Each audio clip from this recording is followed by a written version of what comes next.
اعوذ باللہ من الشیطان الرجیم بسم اللہ الرحمن الرحیم السلام علیکم ورحمۃ اللہ وبرکاتہ۔ میرے عزیز بھائیوں بہنوں اور بچوں، حضرت ابو ہریرہ رضی اللہ تعالیٰ عنہ سے روایت ہے کہ رسول اللہ صلی اللہ علیہ وآلہ وسلم نے فرمایا، جس کا مفہوم کچھ یوں ہے: تم میں سے کوئی شخص جب مسجد میں داخل ہو تو نبی صلی اللہ علیہ وآلہ وسلم پر سلام بھیجے اور کہے، اللہم وافتح لی ابواب رحمتک، اے اللہ میرے لیے اپنی رحمت کے دروازے کھول دے۔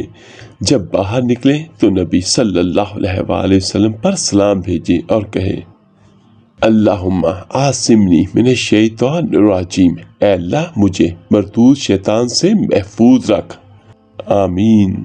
حضرت ابو ہریرہ رضی اللہ تعالیٰ عنہ سے روایت ہے، رسول اللہ صلی اللہ علیہ وآلہ وسلم نے فرمایا، جب تم میں سے کوئی شخص وضو کرتا ہے اور وضو بھی خوب سنوار کر کرتا ہے، پھر مسجد کی طرف آتا ہے تو صرف نماز کے لیے گھر سے نکلتا ہے، نماز کے سوا اور کوئی مقصد نہیں ہوتا، تو وہ جو قدم بھی اٹھاتا ہے اس کے بدلے اللہ تعالیٰ اس کا ایک درجہ بلند فرماتا ہے اور ایک گناہ معاف کرتا ہے، اس کو اسی طرح ثواب ملتا رہتا ہے حتیٰ کہ وہ مسجد میں داخل ہو جاتا ہے۔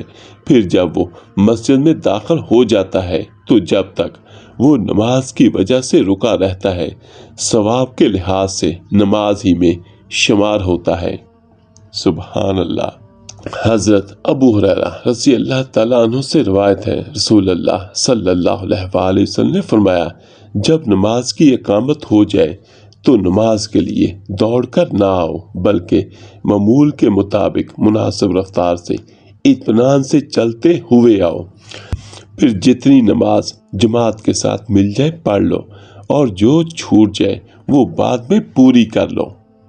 حضرت ابو سعید خدری رضی اللہ تعالیٰ عنہ سے روایت ہے کہ رسول اللہ صلی اللہ علیہ وآلہ وسلم نے فرمایا، کیا میں تمہیں وہ عمل نہ بتاؤں جن سے اللہ تعالیٰ گناہ معاف کر دیتا ہے اور نیکیوں میں اضافہ فرما دیتا ہے؟ تو صحابہ اکرام نے عرض کیا، جی ہاں اللہ کے رسول صلی اللہ علیہ وآلہ وسلم فرما دیجئے۔ تو آپ صلی اللہ علیہ وآلہ وسلم نے فرمایا، اس وقت وضو پورا سنوار کر کرنا جب دل نہ چاہتا ہو، اور مسجدوں کی طرف زیادہ قدم اٹھانا، اور ایک نماز کے بعد دوسری نماز کا انتظار کرنا۔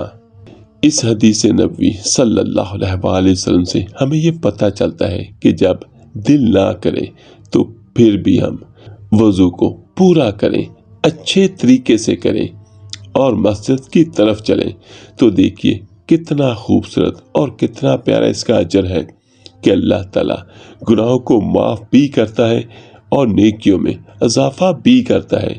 اور میرے عزیز بھائیوں، یاد رکھیے گا، دنیا آج ہے کل نہیں ہوگی۔ بہت سارے ایسے لوگ ہمارے سامنے آئے اور چلے گئے، ایک دن ہم نے بھی جانا ہے۔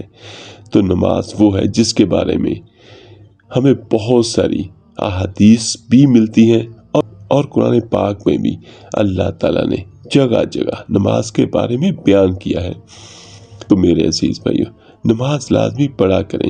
جو بندہ نماز پڑھتا ہے، قرآن پاک کی تلاوت کرتا ہے، اس کے کاموں میں اللہ تعالیٰ کی طرف سے آسانیاں ہی آسانیاں ہوتی ہیں۔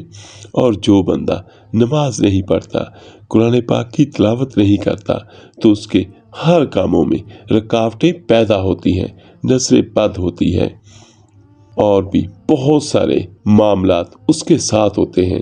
جو اللہ تعالیٰ کی رحمت حاصل کرتا ہے تو اللہ تعالیٰ اپنی رحمت اسے عطا کر دیتا ہے۔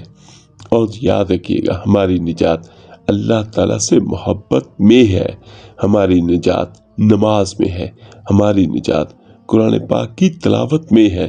اسے سوچ سمجھ کر پڑھا کریں، اور ڈیلی جتنا ہو سکے قرآن پاک کی تلاوت بھی ضرور کیا کریں۔ اور آخر میں دعا ہے، اللہ پاک ہم سب کو 5 وقت کی نماز باجماعت پڑھنے کی توفیق عطا فرمائے، آمین ثم آمین۔ اللہ پاک آپ سب پر اپنی رحمتیں نچھاور فرمائے، آمین ثم آمین۔ اللہ حافظ۔